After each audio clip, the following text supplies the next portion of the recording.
Back to news. ఈ నెల 31వ తేదీన తునిలో జరగనున్న కాపు గర్జనను నీరుగార్చే విధంగా ప్రభుత్వం కుట్రలు పన్నుతున్నదని వైఎస్ఆర్సీపీ నాయకులు అంబటి రాంబాబు ఆరోపించారు. కాపులకు ఇచ్చిన హామీలను అమలుపరచమని వారు డిమాండ్ చేయటం న్యాయమైనదేనని, ముఖ్యమంత్రి చంద్రబాబు నాయుడుకి చిత్తశుద్ధి ఉంటే హామీ ఇచ్చిన విధంగా రిజర్వేషన్లు కల్పించాలని అన్నారు. కాపు సోదరులలో అనైక్యత సృష్టించేందుకు ప్రయత్నిస్తే తగిన మూల్యం చెల్లించక తప్పదని, రేపు జరగనున్న ఈ కార్యక్రమం రాజకీయ పార్టీలకు అతీతంగా జరుగుతుందని అన్నారు.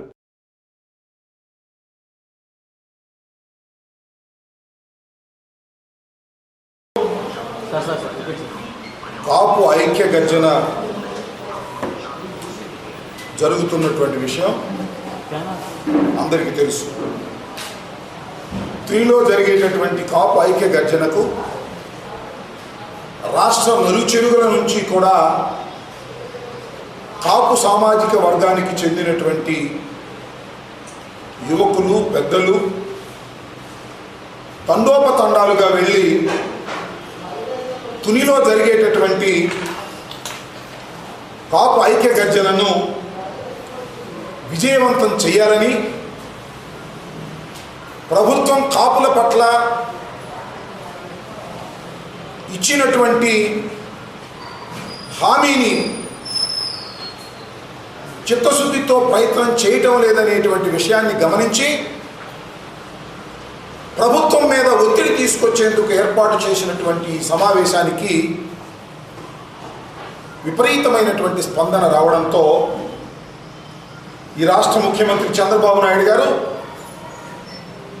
ఈ సభను విఫలం చేయడానికి, విఫలం చేసి కాపుల్లో ఐక్యత లేదని, కాపులకు ఇచ్చినటువంటి వాగ్దానం నెరవేర్చకపోయినా పర్వాలేదనేటువంటి ఒక సంకేతాన్ని పంపించడం కోసం తీవ్రమైనటువంటి ప్రయత్నం చేస్తున్నారు.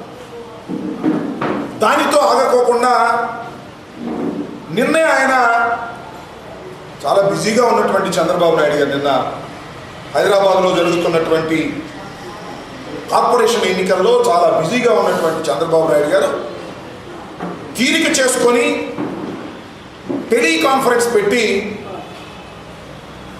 కాపుల గురించి, కాపుల యొక్క సమావేశాన్ని నీరుగార్చేందుకు, విఫలం చేసేందుకు తెలుగుదేశం పార్టీలో చెందినటువంటి కాపు నాయకులకు ఒక సందేశాన్ని పంపించినట్టుగా పత్రికల్లో మనం చూసాం. ఎవరు కాపులు దానికి వెళ్ళడానికి వీల్లేదని, దాన్ని విఫలం చేయాలని ఆయన చేసేటటువంటి దుర్బుద్ధితో కూడినటువంటి ఈ ప్రయత్నం నిజంగా చాలా బాధ కలిగించేటటువంటి ప్రయత్నం. ఇచ్చినటువంటి వాగ్దానాన్ని నెరవేర్చమని ఇవాళ కాపులు కోరుకుంటున్నారు తప్ప ఉద్యమ కోరికేమి కోరుకోవడం లేదు. నిజంగా ఒకటే చంద్రబాబు నాయుడు గారిని నేను సూటిగా ప్రశ్నిస్తూ ఉన్నా. నిజంగా కాపుల సంక్షేమం కోసం చంద్రబాబు నాయుడు గారు చిత్తశుద్ధిగా ప్రయత్నం చేస్తుంటే ఈ సమావేశాన్ని అసలు ఎందుకు అడ్డుకోవాలి?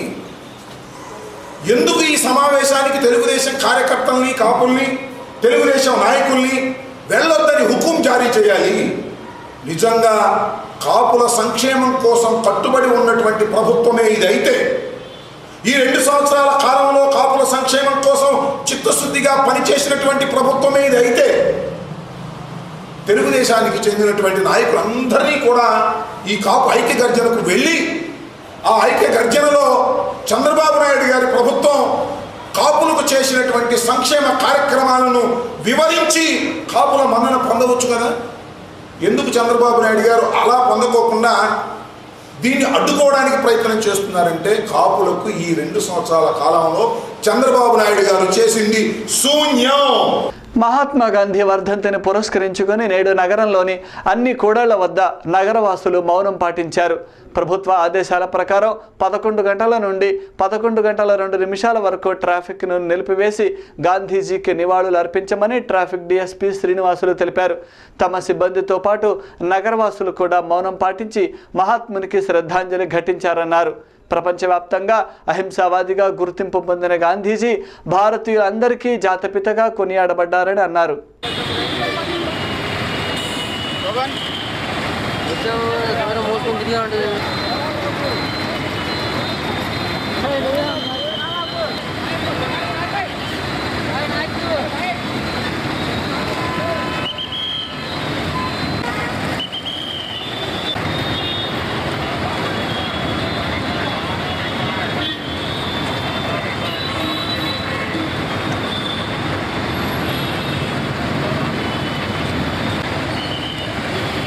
మంది దేశ నాయకులు పోరాడి ప్రాణాలు కోల్పోయిన సందర్భంగా ఈరోజు గవర్నమెంట్ ఆదేశాల మేరకు 11 గంటల నుంచి 11 గంటల 2 నిమిషాల వరకు ట్రాఫిక్ కూడా ఆఫీస్ అన్ని జంక్షన్లో మౌనం పాటించడం జరిగింది.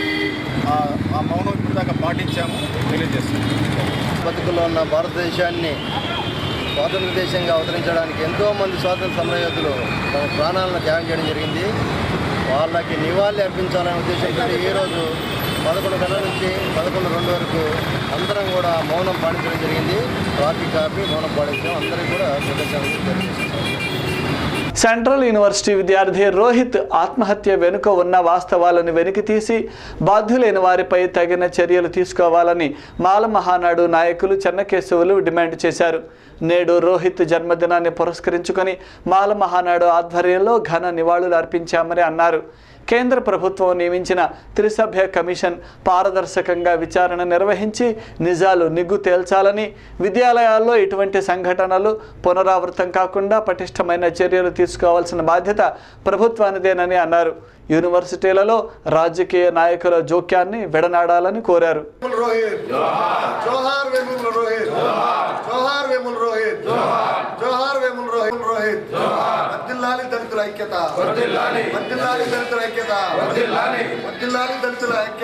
రోహిత్ కుటుంబానికి న్యాయం చేయాలి. రోహిత్ కుటుంబానికి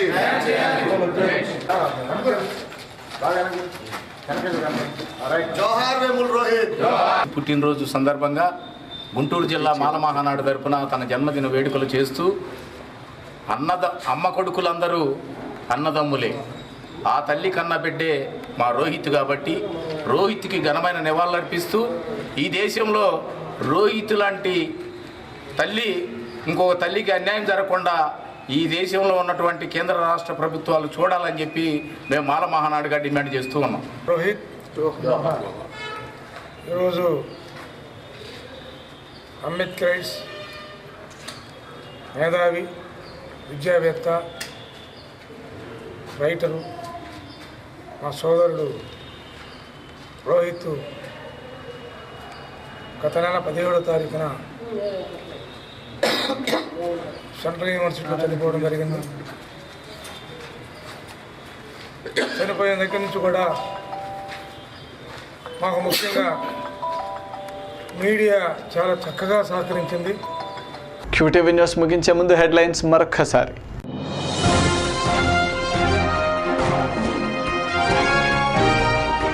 నగరంలోని పలు ప్రాంతాలలో ఘనంగా గాంధీజీ వర్ధంతి వేడుకలు, నివాళులర్పించిన నాయకులు.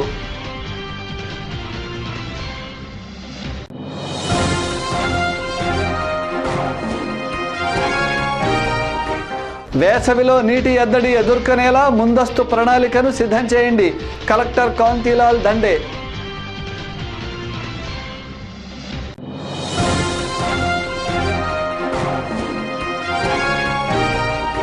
సుదీర్ఘ చరిత్ర కలిగిన ఏసీ కాలేజీని అభివృద్ధిపరిచేలా చర్యలు తీసుకుంటున్నాం, మాజీ కేంద్ర మంత్రి జేడి శీలం.